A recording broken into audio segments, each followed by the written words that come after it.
Baal. Baal était le dieu principal des Cananéens et des Phéniciens, largement reconnu comme une divinité de la tempête, de la fertilité et de l'agriculture. Son nom signifie seigneur ou maître dans les langues sémitiques occidentales, ce qui reflète son rôle de figure dominante dans le culte païen. Dans la Bible, Baal devient le symbole ultime de l'idolâtrie, éloignant la dévotion d'Israël de Yahweh. Son culte fut fortement encouragé par le roi Achab et la reine Jézabel, qui importèrent les pratiques religieuses phéniciennes en Israël et les institutionnalisèrent. Cela provoqua un conflit direct avec les prophètes de Yahweh, notamment Élie. Sur le mont Carmel, Élie défia 450 prophètes de Baal de prouver la réalité de leur Dieu en faisant descendre le feu sur leurs sacrifices. Malgré leurs prières et rituels frénétiques, Baal resta silencieux. En revanche, Yahweh fit descendre instantanément le feu du ciel, consumant le sacrifice, l'autel et même l'eau qui l'entourait.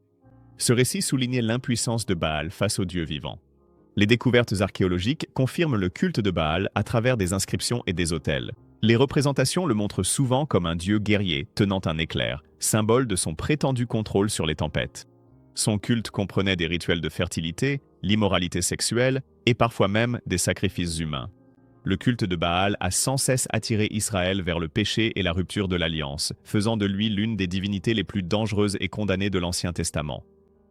Asherah était une grande déesse de la fertilité dans la religion cananéenne, décrite dans les anciens textes ougaritiques comme la compagne d'El, le dieu suprême de leur panthéon.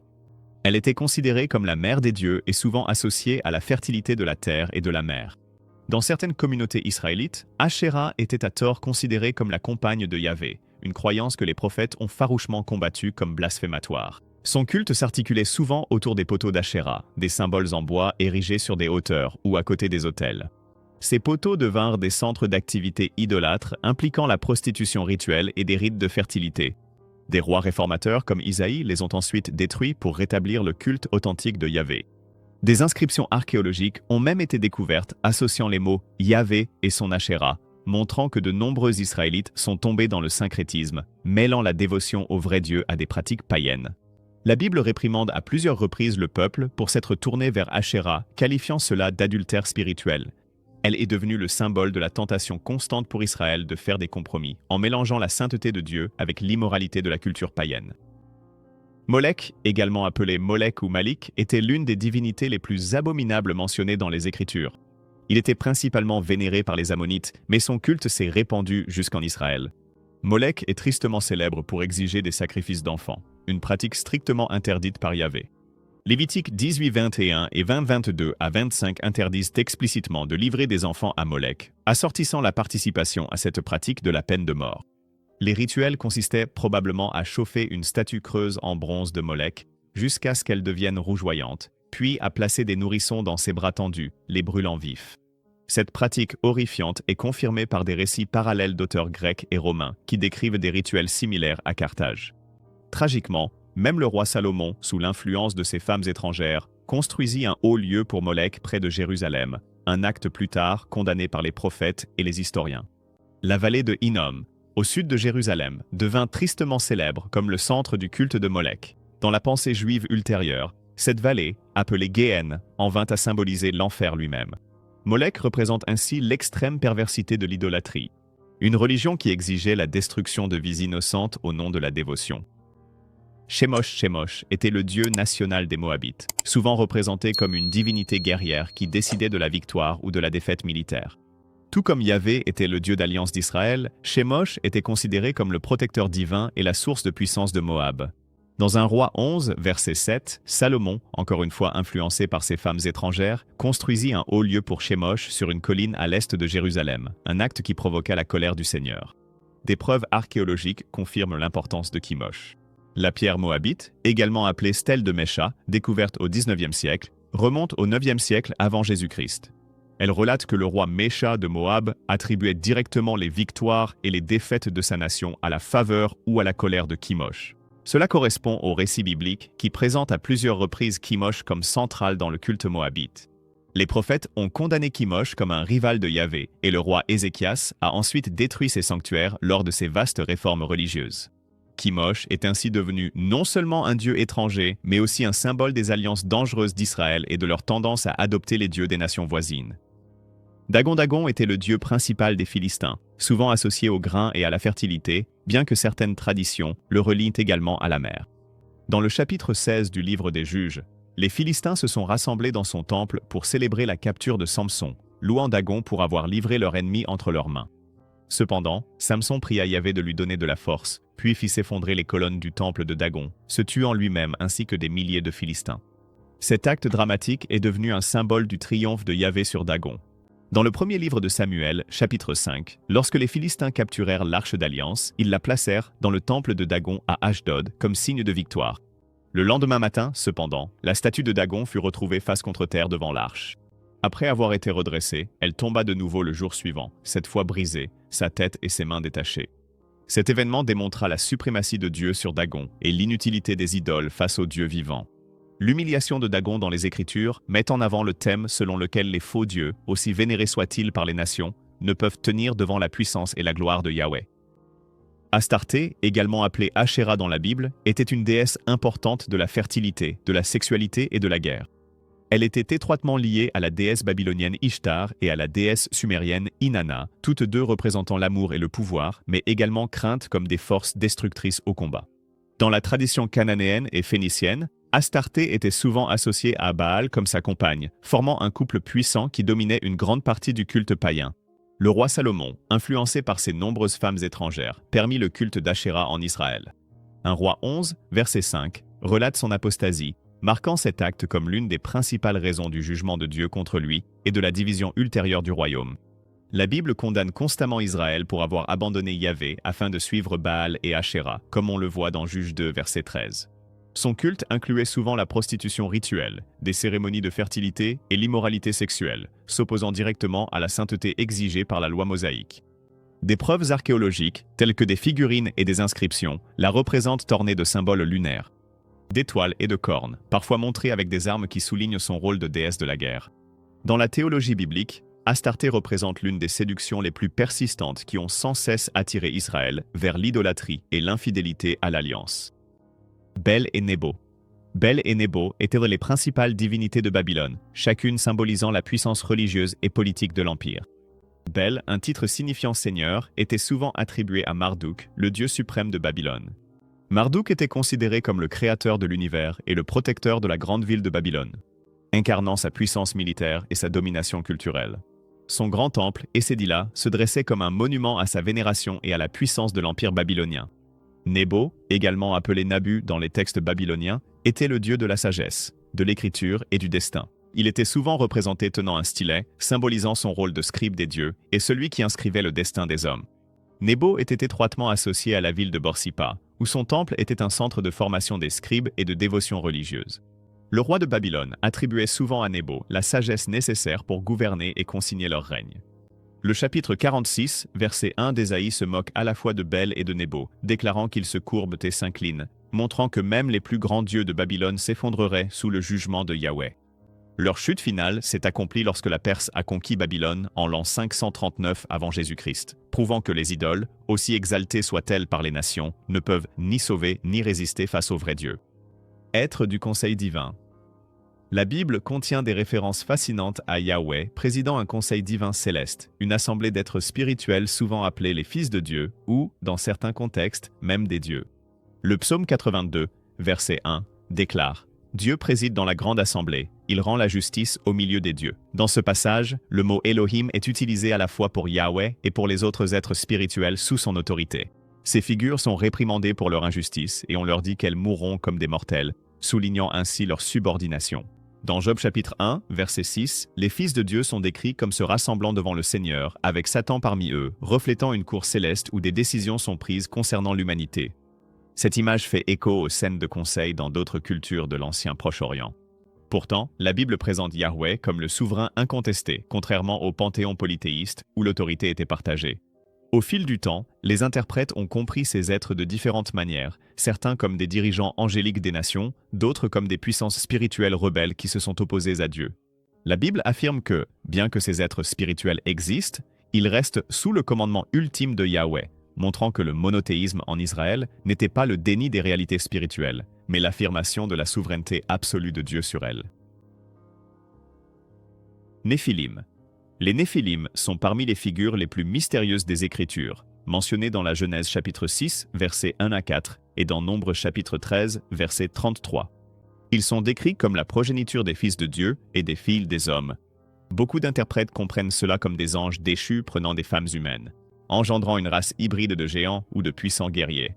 Ces êtres sont appelés des hommes de renom, légendaires pour leur force et leur violence. Leur présence est liée à la grande corruption de la terre avant le déluge, servant de l'une des raisons pour lesquelles Dieu a infligé son jugement à l'humanité à l'époque de Noé. Plus tard, lorsque les espions israélites explorèrent Canaan, ils rapportèrent avoir vu des Néphilim là-bas et se décrivirent eux-mêmes comme des sauterelles en comparaison. Qu'ils soient compris littéralement comme des géants ou symboliquement comme des guerriers terrifiants, les Néphilim représentaient une rébellion humaine extraordinaire et l'effacement des frontières entre le divin et l'humain. Les traditions juives, comme le livre d'Enoch, ont développé cette histoire, présentant les Néphilim comme la progéniture corrompue d'êtres angéliques qui ont enseigné à l'humanité des connaissances interdites. Dans la théologie biblique, leur existence met en lumière la descente de l'humanité dans la violence et le péché, soulignant la nécessité d'un jugement divin et d'une purification par le déluge. Reine du ciel. La Reine du ciel est mentionnée directement dans Jérémie chapitre 7, verset 18 et chapitre 44, versets 17 à 19. Dans ces passages, le peuple de Juda, en particulier les femmes, est décrit comme préparant des gâteaux, brûlant de l'encens et versant des offrandes de boissons en son honneur. Ils affirmaient obstinément que leur vie était prospère lorsqu'ils l'honoraient, et que le malheur n'était survenu que lorsqu'ils avaient cessé de lui rendre un culte. Bien que la Bible ne l'identifie pas par son nom, la plupart des chercheurs pensent que la Reine du ciel était un titre pour Ishtar, la déesse babylonienne, ou pour Astarté, la déesse cananéenne de la fertilité et de la guerre. Toutes deux étaient trop largement vénérées dans l'ancien Proche-Orient en tant que déesses mères liées aux étoiles, à la lune et au cycle de la vie. Pour les prophètes, adorer la Reine du ciel était un acte de rébellion directe contre Yahvé. Cela symbolisait le rejet de l'alliance par Juda au profit de pratiques païennes. Jérémie avertit que cette dévotion entraînerait le jugement sur Jérusalem, et en effet, la ville tomba plus tard aux mains de Babylone. La Reine du ciel demeure ainsi un exemple édifiant d'idolâtrie profondément ancrée dans la culture, séduisante par sa promesse de prospérité, mais menant à la destruction sous la colère de Dieu. Tammuz était un dieu mésopotamien de la fertilité étroitement lié aux cycles annuels de la végétation, de la mort et de la renaissance. Son mythe le décrit comme un dieu jeune qui mourait chaque année, symbolisant le flétrissement des récoltes pendant la saison sèche, puis revenait à la vie avec les pluies, apportant renouveau et fertilité à la terre. Dans Ézéchiel 8, verset 14, le prophète voit des femmes au sein même du temple de Jérusalem, pleurant Tammuz. Ce deuil rituel faisait partie de la commémoration annuelle de sa mort, au cours de laquelle les fidèles le pleuraient afin d'assurer son retour et le renouveau de la terre. Cette pratique était profondément offensante aux yeux de Yahvé, car elle introduisait des rites païens de fertilité, souvent liés à l'immoralité et à la prostitution rituelle, directement dans l'enceinte du temple. En participant au deuil de Tammuz, le peuple d'Israël montrait à quel point le culte étranger s'était mêlé à leur foi, pervertissant même les cycles naturels de la vie en acte de rébellion contre Dieu. Tammuz représentait donc bien plus qu'un simple mythe de fertilité. Il constituait un exemple frappant de la manière dont les pratiques culturelles, lorsqu'elles sont adoptées sans discernement, peuvent corrompre et remplacer la véritable dévotion envers Yahvé. Nisroch est mentionné dans 2 Rois 19-37 et Ésaïe 37-38 comme le dieu des Assyriens adoré par le roi Sennachérib. Après la défaite humiliante de Sennachérib infligée par le Seigneur, il retourna dans son pays. Alors qu'il adorait Nisroch dans son temple, Sennachérib fut assassiné par ses propres fils, qui le frappèrent à mort précisément à l'endroit où il cherchait protection. Bien que l'on sache peu de choses sur Nisroch d'un point de vue archéologique, de nombreux chercheurs suggèrent qu'il pourrait s'agir d'une forme corrompue de Ninurta, un dieu mésopotamien de l'agriculture, de la guerre et de la chasse. Quelle que soit son identité précise, le récit biblique place le temple de Nisroch au centre de la chute de l'Assyrie. Le roi le plus puissant de son époque, qui s'était vanté contre le Dieu d'Israël, fut frappé à mort alors qu'il s'inclinait devant sa fausse divinité. Ce récit met en avant la suprématie absolue de Yahweh sur le Dieu national de la Syrie et montre qu'aucune idole ne peut sauver son adorateur du jugement du Dieu vivant. Rimen était le dieu syrien des tempêtes, de la pluie et de la fertilité, mentionné dans 2 Rois 5, verset 18. Après que Naaman, le commandant syrien, eut été guéri de la lèpre par le prophète Élisée, il s'engagea à n'adorer que Yahweh. Pourtant, il exprima son inquiétude car, dans le cadre de ses fonctions officielles, il serait encore obligé de se prosterner dans le temple de Rimen, en accompagnant son maître, le roi de Syrie. Cette référence révèle à quel point le culte de Rimen était profondément ancré dans la vie politique et culturelle syrienne. Les chercheurs identifient souvent Rimen à Hadad, le dieu de l'orage ouest-sémitique largement vénéré dans la région. En tant que divinité de la tempête, Rimen était censé apporter la pluie et la fertilité agricole, ce qui le rendait central dans la religion syrienne. Le dilemme de Naaman illustre la tension à laquelle de nombreux croyants étaient confrontés lorsqu'ils vivaient dans des sociétés dominées par l'idolâtrie, le conflit entre la dévotion exclusive à Yahvé et les pressions culturelles d'honorer les dieux nationaux. Mérodach, également appelé Marduk, était le dieu suprême de Babylone et la figure centrale de sa religion. Dans Jérémie chapitre 50, verset 2, le prophète déclare « Bel est confondu, Mérodach est consterné ». Cette déclaration prophétique annonçait la chute de la plus grande idole de Babylone. Marduk n'était pas seulement le dieu principal de Babylone. Il était aussi souvent identifié à Bel, ce qui signifie Seigneur. Il était vénéré comme le Créateur, le roi des dieux et le protecteur de la ville de Babylone. Marduk était célébré dans l'épopée babylonienne de la création, l'Enuma Elish, comme la divinité qui a vaincu le monstre du chaos Tiamat et instauré l'ordre dans le cosmos. Son temple, les Agila, se dressait comme un centre monumental de culte et symbolisait la puissance impériale de Babylone. Pourtant, malgré son statut exalté, la Bible proclame son humiliation et l'inutilité de son culte. Lorsque Babylone tomba aux mains de la Perse en 539 avant Jésus-Christ, la prophétie s'accomplit. Mérodach rappelle que même les plus grandes idoles des empires s'effondrent face à la puissance du vrai Dieu. Sakut-Benot, Nergal, Asherah, Nebaz, Tartak, Anamelech et Anamelech. Dans 2 Rois 17, versets 29 à 31, la Bible relate comment les Assyriens ont réinstallé des peuples étrangers en Samarie après l'exil du royaume du nord d'Israël. Chaque groupe a apporté ses propres dieux et a établi leur culte dans le pays. Les hommes de Babylone ont fait Sakut-Benot, les hommes de Kut ont fait Nergal, les hommes de Hamath ont fait Asherah, les Avites ont fait Nebahaz et Tartak, et les Sépharvites ont fait Anamelech et Anamelech. Le culte d'Anamelech et d'Anamelech était particulièrement horrible, car il exigeait le sacrifice d'enfants par le feu. Ces noms reflètent un large éventail de divinités mésopotamiennes, syriennes et d'autres régions, chacune liée à des villes et des cultures particulières. En les introduisant en Samarie, les Assyriens ont fait en sorte que l'idolâtrie se répande davantage parmi les Israélites, corrompant leur culte et approfondissant leur éloignement de Yahweh. Ce passage met en lumière l'effet destructeur de l'influence étrangère et du syncrétisme, montrant comment l'idolâtrie s'est enracinée non seulement à cause de la désobéissance d'Israël, mais aussi par l'imposition de pratiques païennes par les nations conquérantes. Gad et Mani. Dans Ésaïe chapitre 65 verset 11, Dieu réprimande le peuple de Juda qui dresse une table pour Gad et remplit des coupes de vin mêlées pour Mani. Gad était un dieu de la fortune, associé à la chance et à la prospérité, tandis que Mani était un dieu du destin ou du sort. Ensemble, ils représentaient le désir humain de contrôler ou de manipuler les résultats futurs en faisant appel à des forces divines du hasard. En se tournant vers Gad et Meni, le peuple montrait que sa confiance s'était détournée de la providence et des promesses de Yahweh pour être placé dans des idoles de la chance et du destin. Cette pratique symbolisait un profond compromis spirituel. Au lieu de dépendre du Dieu qui avait conclu une alliance avec eux, ils cherchaient la bénédiction auprès de puissances qui n'existaient pas. Le culte de Gad et Meni met en lumière la facilité avec laquelle le cœur humain peut placer son espoir dans le hasard, le destin ou la superstition, plutôt que dans la souveraineté de Dieu. Et si les pensées mêmes que vous croyez être les vôtres avaient été implantées par quelqu'un d'autre? Les tactiques les plus dangereuses de l'ennemi sont celles dont vous ne vous rendez même pas compte. Regardez chaque stratégie mortelle que Satan utilise contre vous expliquée en détail pour découvrir comment il agit et comment riposter. Ne manquez pas cela.